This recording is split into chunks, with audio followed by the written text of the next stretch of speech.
Teniko ny fanampy amin'ny fianarana teny malagasy izay tena tsy mora tokoa. Isika mety isan'ilay mpampianatra, misy koa ireo izay mianatra tena tsy mora satria raha ny manodidina dia tsy miteny malagasy ary maro isika reny no manana olana ny amin'ny fampianarana teny malagasy ny ankizy. Mandray any dodo irina isika izay afaka izara amintsika izay momba azy sy ny afahany manao mety hoe torolalana torohevitra ho antsika ny amin'ny teny malagasy. Miarahaba ny Irina. Miarahaba tompoko. Irina dia avy amin'ny FLM Le Mans, 20 taona, mianatra manao LEA izy any amin'ny université ary mbola tsy feno herintaona izy dia efa tonga teto Frantsa. Ny fidiananay anazy dia Irina miteny gasy ary lehibe nefa izy taty Frantsa ka tiana ho fantatra hoe tsy mitsahatra teny malagasy ve Irina hatramin'izay na tonga teto a Frantsa? Ie, tsy mitsahatra ny teny malagasy ao an-trano satria dada sy neny miteny gasy aminay foana. Dia na dia tsy mahay miteny izahay dia miezaka foana, surtout rehefa misy olon-dehibe na fianakaviana mandalo. Par contre, nisy fotoana ihany hoe tsy teny gasy firy mihitsy izahay satria amin'ilay mianatra miteny français koa dia lasa zatra miteny français miteny gasy. Indrindra amin'ny any collège dia kanefa niezaka foana izahay rehefa afaka miteny gasy ary indrindra rehefa niverina tany Madagasikara ka nahita ny olona miresaka dia niverina ho azy ilay teny malagasy ary koa rehefa teraka ny zandriko dia on s'est mis d'accord hoe teny gasy foana aminazy. Saotra dritra tompoko. Dia metsika ina mampimehy antsika satria manafangaro kely izy. Nefa izay mihitsy ilay olany miteny malagasy eto Frantsa. Tokony hanohana azy tokoa isika ary indrindra nampiezaka ampiteny azy eto mba hitany izay mahay miainy ihany fa tsy mety miteny, tsy maninona na mifangaro azy mitsika kely ny olona kanefa izao mahay miteny malagasy Irina.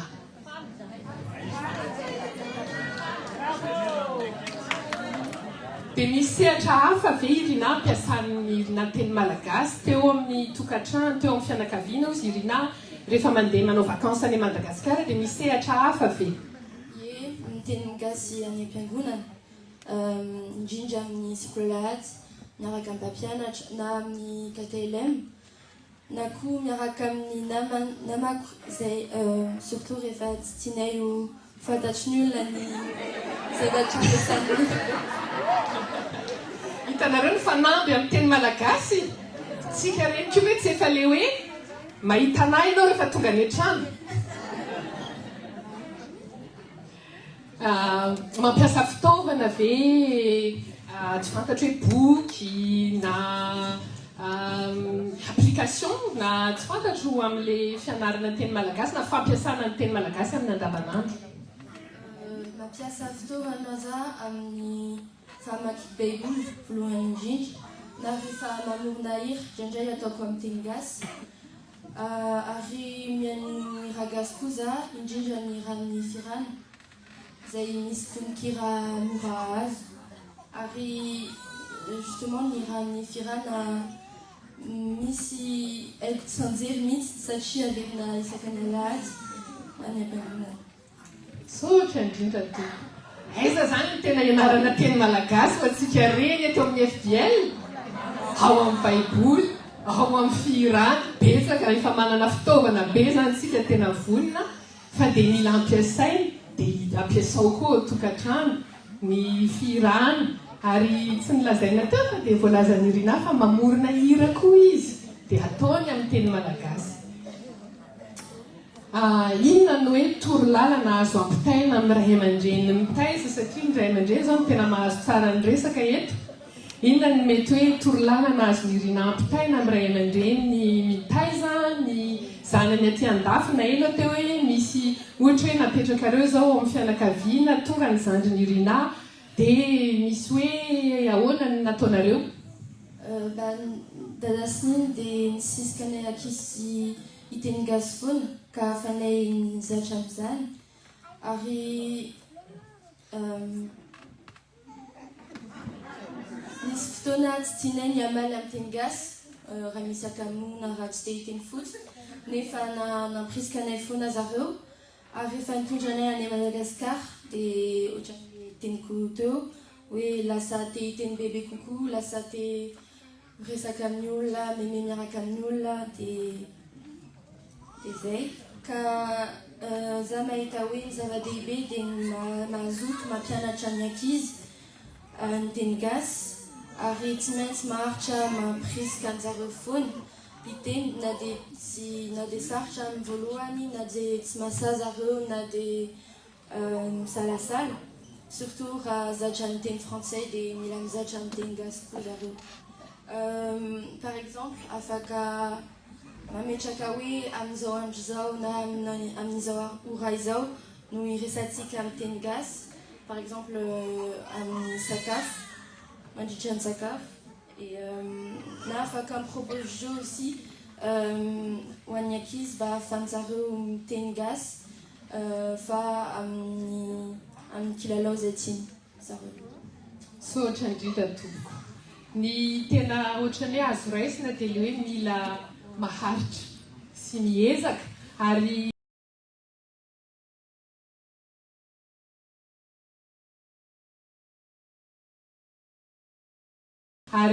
izao koa ngamba ny torolalana azo amena hoe misy fotoana mety handa ilay teny malagasy ilay zazy eo amin'ny rehefa vatombalotony eo izy dia tsy mahay io ny izy na tsy azo noho ny teninao fa toy izy ihany fa rehefa avy eo miverina le izy rehefa le bebe izy fa tsika le ray aman-dreny mila maharitra. Et maintenant on va changer de langue parce que on voudrait que tu nous donnes aussi des conseils et astuces aux enfants, aux jeunes pour en arriver à parler comme toi. Ce que je peux donner comme conseil, ce serait déjà d'apprendre petit à petit des mots. Moi j'ai une citation de parler devant un enfant ou un bébé qui ne va pas forcément vous comprendre. Donc, même si vous vous trompez, il ne va pas commencer de vous si jamais vous avez peur. Parce que du coup, il ne comprend pas. Ensuite, je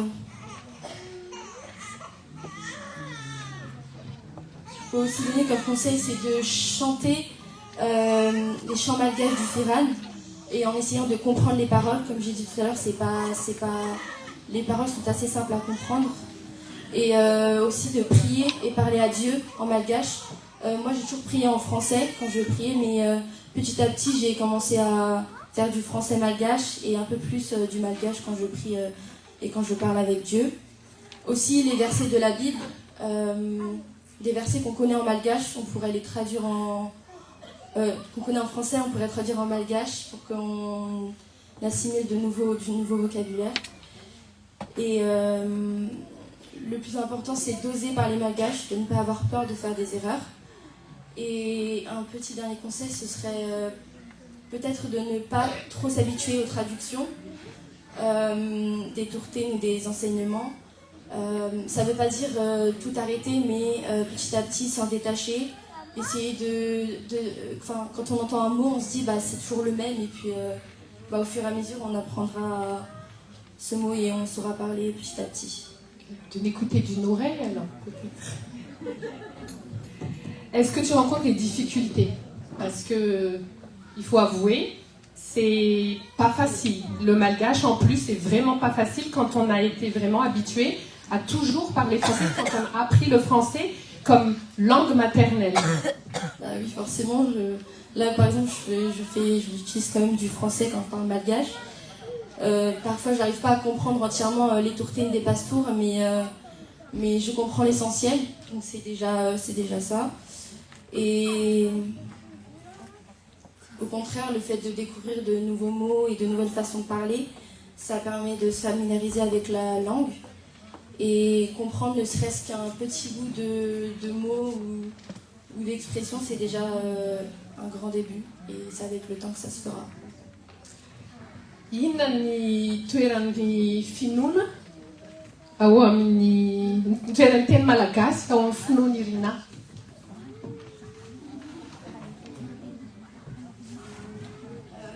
Zava-dehibe ny malagasy amin'ny finoako satria na dia mbola kely aza dia mizarana amin'ny teny gasy ary mihira sy mamaky ny baiboly amin'ny teny gasy ka noho izany dia ny tombo ny finoako ary no nizatra ny tenin'Andriamanitra amin'ny teny gasy dia azoko mora kokoa ny toriteny sy ny momba an'Andriamanitra noho ny amin'ny teny frantsay. Par exemple, rehefa nianatra ho mpandray ny fanasany tompo dia ny pastora nampianatra anay teny gasy fa rehefa misy mot tsy azonay dia afaka ananteny aminazy ka izany no nahafahako mitombo amin'ny fahalalàn'Andriamanitra ary manakaiky kokoa anazy amin'ny alalan'ny teny fa amin'ny teny gasy. Sotra tompo. Zao misy fotoana tena hoe fohy satria mandeha be ilay fotoanantsika. Raha misy fanontaniana ataoko hoe ngamba aferana ho anankiroa tiantsika apetraka ny Irina amin'ny mety zavatra tiantsika anontaniana ahoana tokoa izany moa ny fampiasako azy mandray fanontaniana roa dia mandra-piomany izay ametraka fanontaniana inona no miaraka amin'ny nareo menadahy avy zany miaraka amin'ny resaka teny gasy ve sa rehefa miaraka amin'ny ray aman-dreny ihany?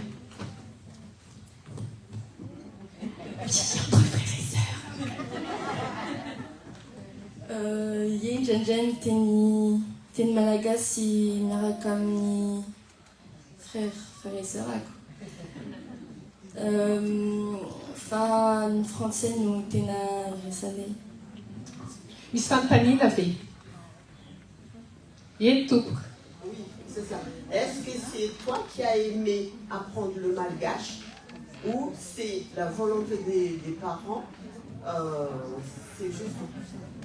Je dirais un peu des deux parce que, comme j'ai dit tout à l'heure, c'est mes parents qui nous ont poussé de plus en plus à parler malgache. Mais c'est aussi de ma volonté parce que je suis malgache et j'ai envie de montrer aux gens ce qui fait que je suis malgache. Sotra to. Fanontaniana farany raha misy.